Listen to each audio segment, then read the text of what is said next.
Hello viewers.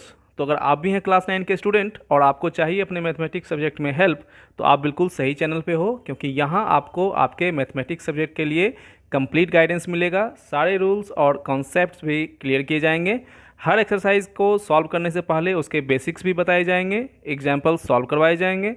और मेरे प्यारे बच्चों, सबसे खास बात जो आपके लिए है वो ये कि यहाँ आपको सभी चैप्टर के सभी एक्सरसाइजेज फुल्ली सॉल्व किए जाएंगे, very very easy and clear explanation के साथ। तो मेरे प्यारे बच्चों, देर किस बात की, सब्सक्राइब कीजिए और जुड़ जाइए अपने बड़े भाई रुपेश कुमार सिंह के साथ। और आपको मैथ्स में अच्छा करवाना आज से RKS ट्यूटोरियल की जिम्मेवारी है। तो चलिए, class 9 mathematics by RS Agarwal के दूसरे चैप्टर पॉलिनोमियल्स पे बेस्ड वीडियो लेसन सीरीज़ में अपने आज के टॉपिक पे चलते हैं, जो है complete solution of exercise 2B।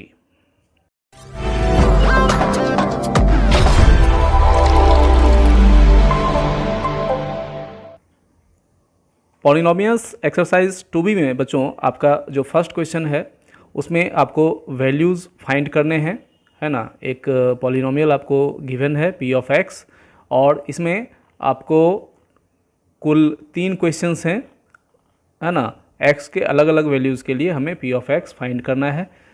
पिछले वीडियो लेसन में हम लोग इसे बहुत अच्छे से समझ चुके हैं। This question is very very easy. We have P of X is equal to 5 - 4x + 2x square. आप यहाँ पे जैसे आपको पहला क्वेश्चन है 0, P ऑफ 0, तो आप यहाँ पे 0 पुट कीजिए और पुट करने के बाद इसे सॉल्व कीजिए। आपको मिलता है therefore P of 0 is equal to 5। P of 3 ठीक उसी तरह से यहाँ पे आप P ऑफ 3 निकालने के लिए x की जगह 3 फाइंड पुट करेंगे। आपको मिलता है P of 3 is equal to 11। उसके बाद next question number 3, P of -2। तो यहाँ पे ठीक उसी तरह से हम लोग x की जगह -2 पुट करते हैं, और यहाँ हम लोग देखते हैं कि P ऑफ -2 जो है वो 21 मिलता है हमें। ठीक है, तो पहला क्वेश्चन हम लोगों ने सॉल्व कर लिया। दूसरा question, if P of y is equal to this, यहाँ भी हमें ठीक उसी तरह से वैल्यूज़ फाइंड करने हैं। तो P ऑफ y आपको गिवन है, P ऑफ 0 जो है आप निकालिए, यहाँ वैल्यू पुट कीजिए। ठीक है, और ये आपको मिलता है 4। Second question, P of 2, we have P of y is equal to this, therefore P of 2 is equal to 4 + 3 × 2 - 2 squared + 5 y cubed की जगह 2 क्यूब्ड, है ना। इसको सॉल्व कीजिएगा, आपको मिलेगा therefore P of 2 is equal to 46। और तीसरा क्वेश्चन इसी तरह से हम लोग सॉल्व कर सकते हैं। यहाँ पे आपको मिलता है P of -1 is equal to 0। ठीक है, बढ़ते हैं नेक्स्ट क्वेश्चन की ओर। ये ठीक उसी तरह से बच्चों आपको पॉलिनोमियल गिवन है f ऑफ t, है ना, is equal to 4t² - 3t + 6। तो आपको वैल्यू फाइंड करने हैं f0, f फंक्शन ऑफ 4, है ना, f ऑफ -5। तो बस सिंपल है ना, वैल्यू पुट करते जाइए, सॉल्व कीजिए, और जो रिजल्ट आपको मिलेगा वही आंसर होगा, है ना। तो f ऑफ t जो था वो था 4t² - 3t + 6। तो f ऑफ 0 निकालने के लिए t² का मतलब 0², 3t का मतलब 3 × 0 + 6, है ना। वैल्यू पुट कीजिए, फाइनली सॉल्व करते हैं, हमें वैल्यू मिलता है f of 0 is equal to 6। ठीक इसी तरह से f ऑफ 4 जो है वो हमें 58 मिलता है बच्चों। f ऑफ -5 जो है वो 121 मिलता है ना। तो ये जो पहले 3 क्वेश्चंस थे वो बिल्कुल सेम थे, है ना, बस वैल्यूज़ अलग अलग दिए गए थे जिन्हें हमें फाइंड करना था। एक्सरसाइज 2B में बच्चों नेक्स्ट क्वेश्चन है, if P of x is equal to x³ - 3x² + 2x, find P of 0, P of 1, P of 2, what do you conclude है। तो ये क्वेश्चन कोई डिफरेंट क्वेश्चन नहीं है बच्चों, है ना। अभी हम लोगों ने जो 3 क्वेश्चन सॉल्व किए बिल्कुल सेम क्वेश्चन है ये। बस हमें यहाँ पे जो रिजल्ट मिलते हैं, है ना, तो उसके आधार पे हम लोग क्या कंक्लूजन निकाल सकते हैं वो बताना है। एग्जाम्पल में हम लोगों ने एग्जैक्टली सेम क्वेश्चन सॉल्व किया है ना। We have P of x is equal to x³ - 3x² + 2x। आप सारे वैल्यूज़ रखिए, सॉल्व कीजिए, आपको यहाँ पे मिलेगा P of 0 is equal to 0, P of 1 is equal to 0, P of 2 is equal to 0, है ना। तो यहाँ पे P ऑफ 0, P ऑफ 1 और P ऑफ 2 ये तीनों ही 0 थे बच्चों, है ना। तो इस तरह से हम लोग ये निष्कर्ष निकालते हैं, हम लोग ये कंक्लूजन निकाल सकते हैं कि 0, 1 and 2 are the zeros of P X. ठीक है, मतलब ऐसा कोई भी वैल्यू x का जो दिए गए एक्सप्रेशन को, पोलिनोमियल को 0 कर दे, तो हम ये तो कह ही सकते हैं कि ये सारे वैल्यूज़ जो हैं वो उसके ज़ीरोज़ हैं, है ना। तो यही हमारा कंक्लूजन था वैल्यू फाइंड करने के बाद।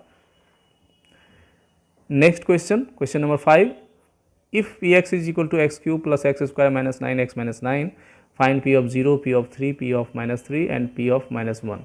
What do you conclude about the zeros of px? Is 0 a zero of px? ठीक इस तरह का क्वेश्चन भी हम लोग पिछले वीडियो लेसन में एग्जाम्पल में सॉल्व कर चुके हैं बच्चों, कोई नया क्वेश्चन नहीं है, पिछले क्वेश्चन की तरह ही है। आप सारे वैल्यूज़ फाइंड कीजिए। यहाँ आपको p of 0 9 मिलता है, p of 3 0, p of -3 0 और p of -1 जो है वह भी 0 मिलता है। तो इस तरह से p of 3 जो है वो 0 है, p of -3 भी 0 है, p of -1 भी 0 है। तो ये यहाँ से it follows that 0, -3 and -1 are the zeros of px। लेकिन हम देखते हैं कि p of 0 is not equal to 0, है ना। ये p of 0 हमें 9 मिला था, ठीक है। तो इस तरह से p of 0 जो है वो 0 नहीं है, therefore 0 is not the zero of px and this is our conclusion. Okay, question number 6, question number 6 में हमें बच्चों वेरीफाई करना है ना। पॉलिनोमियल दिया हुआ है और आपको एक वैल्यू दिया गया है और ये आपको वेरीफाई करना है कि ये वैल्यू इस पॉलिनोमियल का 0 है या नहीं। तो बहुत ही सिंपल है, 0 के डिफिनेशन के अनुसार ही कि अगर उसका वैल्यू पुट करने के बाद वो दिए गए पॉलिनोमियल को 0 कर देता है तो वो उसका 0 होगा, अगर नहीं ऐसा होता है तो वो 0 नहीं होगा। तो we have p of x is equal to x minus 4, therefore p of 4 will be what? 4 minus 4, that is equal to 0. Therefore 4 is a 0 of polynomial px is equal to x minus 4. ठीक इसी तरह से -3 is a 0 verify करना था बच्चों हमें, qx is equal to x plus 3 के लिए वैल्यू पुट करेंगे। उसी तरह से हम लोग यहाँ हम लोग देखते हैं q of -3 भी जो है वो 0 हो जाता है। therefore -3 is a 0 of polynomial qx is equal to x plus 3। Okay, हालांकि बच्चों हम लोग -3 इज अ 0 बोल रहे हैं, लेकिन एग्जैक्टली यहाँ पे -3 इज़ द 0 है, कहने का मतलब लीनियर पॉलिनोमियल को एक ही 0 होता है ना। तो ये उसका सिंगल एंड फाइनल 0 है -3, ठीक है। Next 2/5 is a 0 of the polynomial, है ना। तो इस तरह से आपको अलग अलग वैल्यूज़ मिल सकते हैं बच्चों, कहीं कोई डिफरेंस नहीं है, आपको बस उसका वैल्यू उसमें पुट करना है और देखना है कि 0 वो हो रहा है कि नहीं। और लैंग्वेज आप वही यूज़ कीजिए जो मैं आपको यहाँ पे बता रहा हूँ, ठीक है। प्रॉपर वे में आपको लिखने की आदत पड़ेगी, लैंग्वेज हमेशा लिखिए अपने क्वेश्चंस में, क्योंकि अगर आप लैंग्वेज नहीं लिखते हो तो सवाल जो है वो आपका प्रॉपर ऑर्डर में नहीं बनेगा। आप क्या कहना चाह रहे हो ये आपके एग्जामिनर को क्लियर नहीं हो पाता है ना।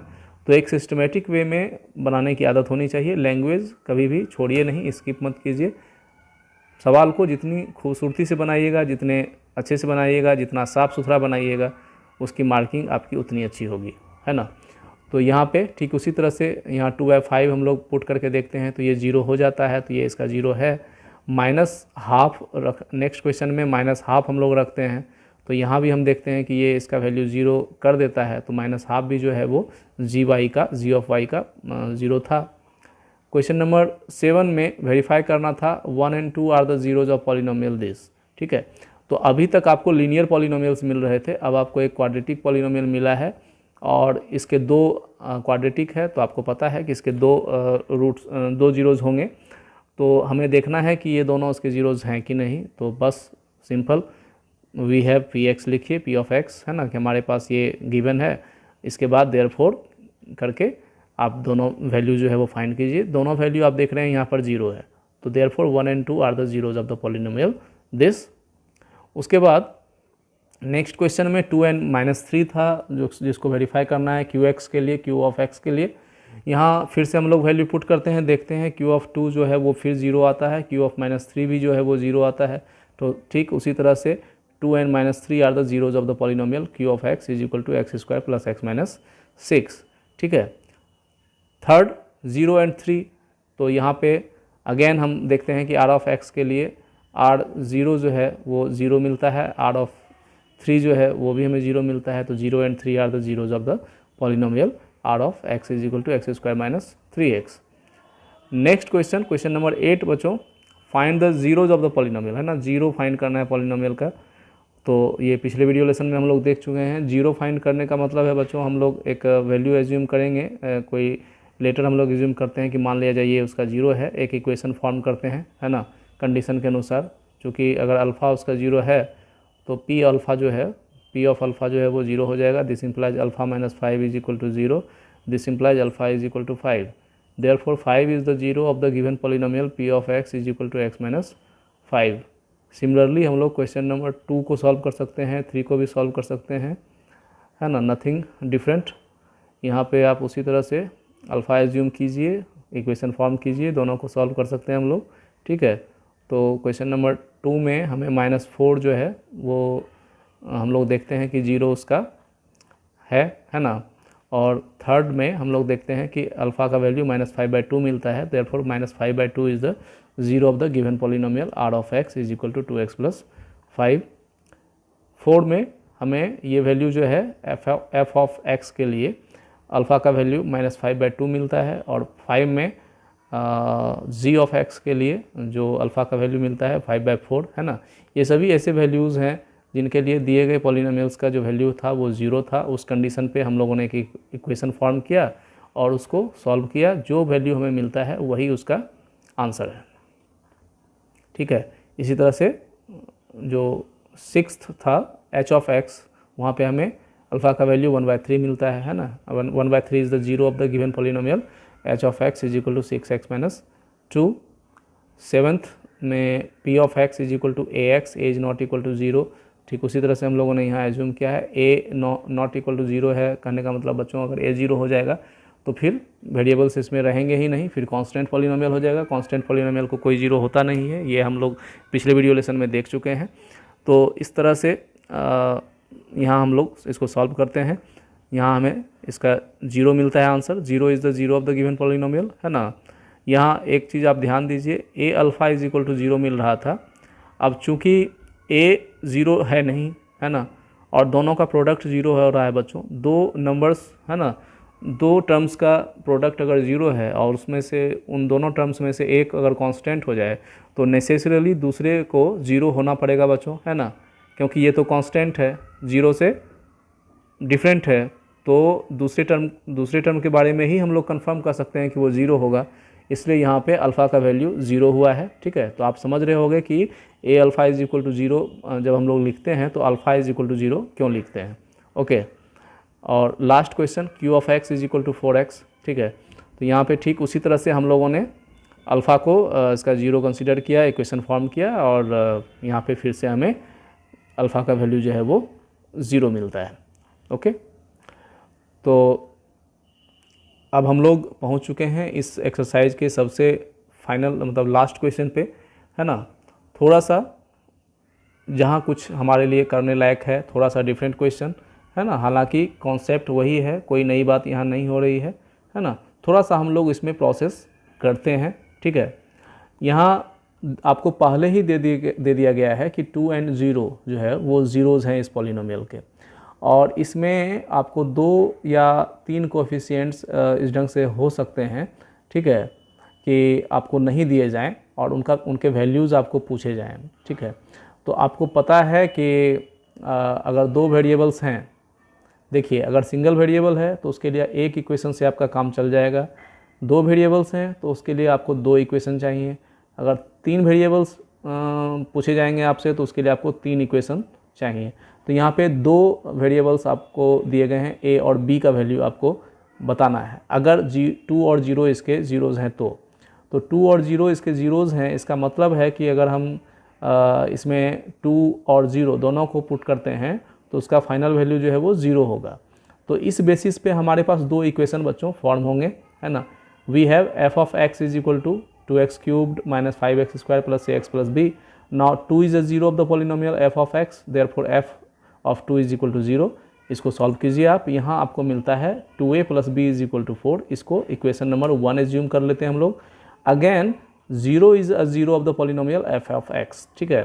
तो अब चूंकि 0 भी इसका 0 है तो यहाँ से हमें एक दूसरा इक्वेशन मिलेगा। वैल्यू पुट कीजिए, यहाँ आपको डायरेक्ट b का वैल्यू मिल जाता है बच्चों। ये हालांकि ज़रूरी नहीं है हमेशा ऐसा होगा, ठीक है। आपको यहाँ पे डायरेक्ट b का वैल्यू 0 मिल गया, लेकिन ये a और b में भी एक इक्वेशन हो सकता था।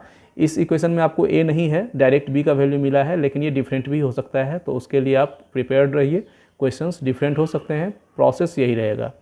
Putting the value of b in equation 1 we get 2a plus, अब यहाँ b का वैल्यू आपको मिल गया तो आप पहले से जो एक इक्वेशन है उसमें इस b का वैल्यू पुट कर दीजिए तो आपको a का वैल्यू मिल जाएगा।